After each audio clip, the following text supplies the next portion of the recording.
Hi friends, ఈ recipe వచ్చి special mixed leafy vegetable curry అండి. నేను దీనిలో తోటకూర, పాలకూర, చుక్కకూర, మెంతుకూర వేసానండి. చాలా టేస్ట్ బాగుంటుంది. గుజ్జు కర్రీ వేడి వేడి అన్నంలో ఈ కర్రీ వేసుకొని తిన్నాము అంటే ఇంకొక 4 ముద్దలు ఎక్స్ట్రా తినాల్సిందే. టేస్ట్ అయితే సూపర్గా ఉంటుంది. నూనె వేడెక్కినాక సన్నగా చాప్ చేసుకున్న ఉల్లిపాయలు, పచ్చిమిరపకాయలు, ఒక 10 వెల్లుల్లి దంచి వేసుకోండి. అలా వేయడం వల్ల కర్రీ ఇంకా టేస్ట్ బాగుంటుంది.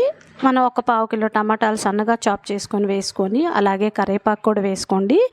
మనం మగ్గినాక మనం కట్ చేసి పెట్టుకున్న ఆకుకూర మొత్తాన్ని వేసేసుకొని మీడియం ఫ్లేమ్లో అనేది ఒక 10 నిమిషాలు అనేది కుక్ చేసుకోండి. చూసారా, మనం ఎంత ఆకుకూర వేసామండి, చూడండి పావు అయిపోయింది.